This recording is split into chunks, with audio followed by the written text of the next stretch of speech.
Hello everyone. See main question 2.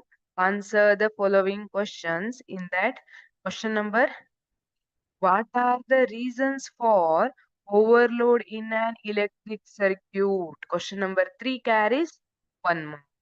What are the reasons for overload in an electric circuit? You heard regarding overload, ಅಲ್ವಾ? Overload ಆಗಿದೆ ಅಂತ ಹೇಳ್ತಿರೋದನ್ನ ಕೇಳಿರ್ತೀವಿ. ಹಾಗಿದ್ರೆ what are the different reasons? ಅಂದ್ರೆ direct contact between live wire and the neutral wire.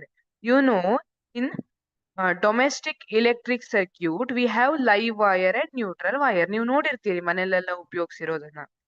One is insulated with black color and another one is insulated with the material of red color. ಅಲ್ವಾ? ಇಲ್ಲಿ live wire ಏನಿದೆ, that is insulated using red color. Neutral wire that is insulated using the cover of blue or black color. Recently black ಅನ್ನ use ಮಾಡ್ತಿದ್ದಾರೆ, but ಇಂಡಿಯಾದಲ್ಲಿ block ಅಂತ ಹೇಳ್ತಾರೆ. Recent ಆಗಿ blue ಅನ್ನ ಕೂಡ ಯೂಸ್ ಮಾಡ್ತಿದ್ದಾರೆ. When they come into contact, direct contact, you know that live wire and neutral wire having potential difference of 220 volt alva. Domestic usage in India, it is 220 volt. It is very high.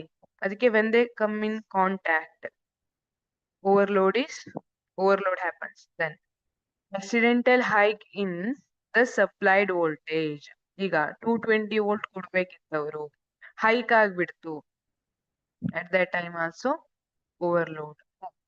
Then connecting too many appliances to a single socket. ಒಂದೇ ಸಾಕೆಟ್ಗೆ ಬಹಳಷ್ಟು ಅಪ್ಲಿಯನ್ಸಸ್ ಅನ್ನ connect ಮಾಡ್ಬಿಡೋದು, ಅವಾಗ ಕೂಡ ಏನಾಗುತ್ತೆ, ಅದು ಜಾಸ್ತಿ heat ಅನ್ನ ತಗೊಳುತ್ತೆ. ಸೊ ಜಾಸ್ತಿ ಹೀಟ್ ಬಂದ ತಕ್ಷಣ ಒಳಗಿರೋ ವಾಯರ್ಗೆ ಜಾಸ್ತಿ ಎನರ್ಜಿಯನ್ನ ತಗೊಳುತ್ತೆ. ಸೊ ದ್ಯಾಟ್ ಎನರ್ಜಿ ಜಾಸ್ತಿ ತಗೊಂಡಾಗ ಹೀಟ್ ಜಾಸ್ತಿ ಪ್ರೊಡ್ಯೂಸ್ ಆಗುತ್ತೆ. ಸೊ ಇಲ್ಲಿ ಹೀಟ್ ಜಾಸ್ತಿ ಪ್ರೊಡ್ಯೂಸ್ ಆಯ್ತು. ಸೊ ದ್ಯಾಟ್ ವೈರ್ ಏನಿತ್ತಲ್ಲ, ಲೈವ್ ವೈರ್ ಮತ್ತೆ ನ್ಯೂಟ್ರಲ್ ವೈರ್, ಅದರದ್ದು ಇನ್ಸುಲೇಟ್ ಮಾಡಿರುವಂತಹ ಮಟೀರಿಯಲ್ ಮೆಲ್ಟ್ ಆಗ್ಬಿಡ್ಬೋದು. So that they come into direct contact. Direct contact ಬಂದ ತಕ್ಷಣ again that leads to overload. These are the different reasons for overload in an electric circuit. Thank you.